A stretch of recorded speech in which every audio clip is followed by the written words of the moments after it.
So you want to be the most accurate in every lobby you get into. You want to hit every single shot you hit. Well, guys, there's settings you got to change, and there's classes you got to change as well. So we're going to get into the first thing that I want to talk about, and it's something that I noticed using pistols out of all things. And I'm going to say that there's some sights in this game that make you less accurate, if that makes any sense. I'm not completely done testing this yet, though for the most part, I'm going to say for assault rifles, any sight you use is going to want to be the Merlin Mini or another sight that you could only get with the AS Val at level 30 something, I believe. And this one right here is actually one of the better sights in the game. I forget which one it's called, but give me 1 second here. There it is. It was the second one that I passed, the Dobrik MF Reflex.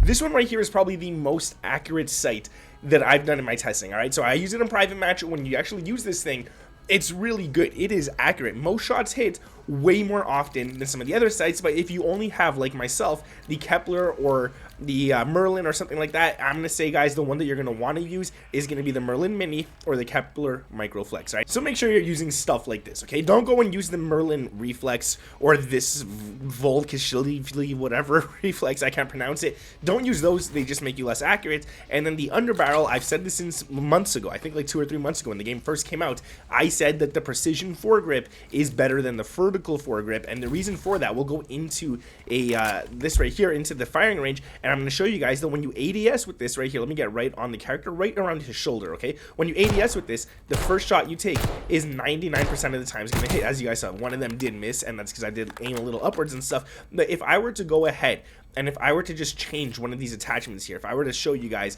something different and take off, not the magazine, but the precision, and turn it to the vertical foregrip, go back into the firing range, and then aim at the shoulder again. I'm like trying to get it like directly on it. It's kind of hard because you guys can see it's moving a lot, right? So if I take this one and I start shooting now, as you guys can see, it's already missed 3 shots, 4 shots, 5 shots, 6 shots. But when I ADS, you can see I'm still on it. I'm actually on sight. So this one right here, for example, the vertical foregrip, it's going to miss most of those first shots. Not those two, luckily. That was good timing, actually. But it's going to miss most of those first shots that you take, which is why I'm always going to recommend the precision foregrip. It is way more precise than it's in the name. Now, it's not giving you as much horizontal recoil as the vertical, but it is a lot more accurate. You're going to want to use that for sure, okay? Trust me on that one. And that's pretty much it for attachments, all right? So I'm going to say Merlin Mini and Precision Foregrip are definitely the best, and obviously the Dobrik, like I said before, is really, really good in terms of optics. Now, it's different for SMGs and stuff. I'm still testing that, so I'm not going to let you guys know anything about that yet. I just keep in mind, iron sights on SMGs so far seem to be the most accurate, and it's weird that it actually does that, but it is what it is. Now, if I go into the settings, I'm going to show you guys basically just a few things that you want to do to make your accuracy a lot better. I'm going to always recommend a mid-range sensitivity. I'm playing at a 1.9 for both. I sometimes put my vertical a little bit higher, so like a 2.0 for example, but right now I'm just playing at a 1.9 for both, and they seem really, really good. After that, controller vibration, you're going to want this off. If your controller's vibrating, your thumb is vibrating with it, it's moving in all directions, it's not worth it, all right? Trust me on that. It's not worth it. You're going to be a little less accurate as well. Trigger effect, if you do have like all that kind of stuff on like haptics and whatnot, turn it off. And then dead zone inputs, I did sort of change it a couple of weeks ago, I think like 2 weeks ago or so. I put my left stick higher. I used to play at 25 and I'm playing at 45, left stick minimum at 5 because I have a lot of stick drift on my left stick, but right stick I'm not going to go lower than 6. There's just no point. The lower you go, the less aim assist is working with you, okay? If you put this to 0 and you just touch that joystick, just poke it, like a little millimeter poke, your aim assist is going to move in the opposite direction. So it's just not worth it. You're going to fight against the aim assist. If you put it at 6 and you do those micro movements, the aim assist is still going to work out nicely. Everything's still going to be good. And then the right stick max at 100. This is basically, well, 99 or 100. You can set it to either one. It's the same thing. But basically, that's just really good. You have all range. And I also use Control Freaks, which, by the way, if you guys want to use Control Freaks, use code ITSNICK12 to save yourself 12% when purchasing those. They just make you a lot more accurate. You get a lot more range with it. And it's basically extending that max. So instead of like 100,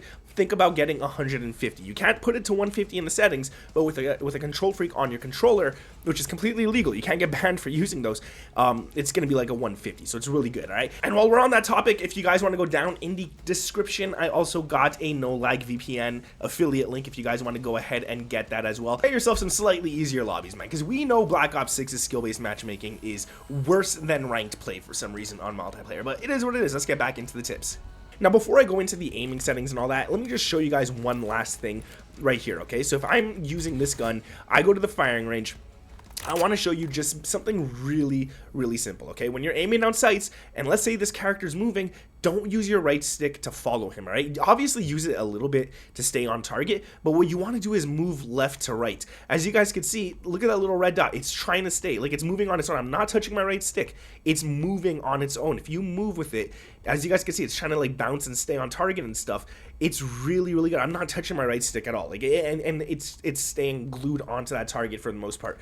So that's when your aim assist works the best. That's called rotational aim assist. So if you ever hear about somebody talking about rotational aim assist, it's using their left stick. It's not going to work that great when I'm going this side here because there's another character right there, so the aim assist is kind of pulling it. But when I go to the right, you guys can see that it's trying its best to stay on target, but there's a lot of targets. It's a little weird. But yeah, rotational aim assist is definitely the best thing you want to work on. So when you get into a gunfight, just move like this, just a little bit left to right, just like that. That's all you got to do, and your aim assist is going to be way stronger than if you were to stand still and use this one right here. Now, obviously, if you're using them both at the same time, it could work out really nicely for you. But rotational aim assist, it's overpowered. You guys definitely want to do that. Now, another thing in the settings, like I said, we're going to go into this quickly. We're going to go over to the aiming, and what I'm going to recommend here is going to the aiming advanced and setting it to gradual. Unless you're a pro player, instant is just not going to work great for you, all right? Your ADS sensitivity, well, your actual sensitivity turning it into your ADS sensitivity, and that includes aim assist and all that, should gradually go into it, because not everybody is 100% accurate. If you were 100% accurate,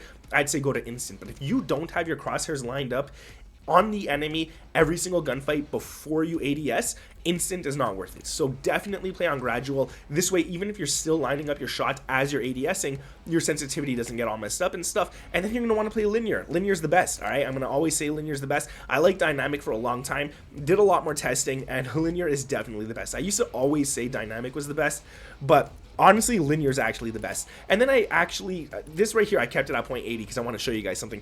I lowered it to 0.80.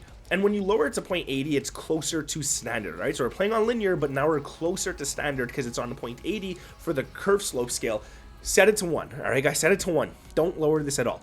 Linear at 1, I just had a weird hiccup, is really good. A lot of people tell you, oh, play linear all the way down at 20. You're basically playing standard, a weaker version of standard if you do that. So just set it to 1 and you're going to be good. And then custom sensitivity per zoom, I have it set to 0.90. This is when I'm using like regular sights. Those sights don't really zoom in or anything, or iron sights, all that kind of stuff. This is 0.90. Everything else I play at a 1. If I was sniping all the time and I was using like a 4 or 5 times scope, and I was quick scoping, I would set it at 1. But if I was hard scoping, I would lower it to like a 0.80, to be honest, because it zooms in a lot of your screen. So definitely leave it wherever you guys feel comfortable. I feel comfortable at 0.90, but yeah, if I helped you guys out at all, if you guys are getting any better at the game with this, I would appreciate a big fat like. Thank you guys for watching this video. Subscribe to the channel if you're new around here with those notifications turned on. My name is Nick, and I'll catch you in the next one. Peace.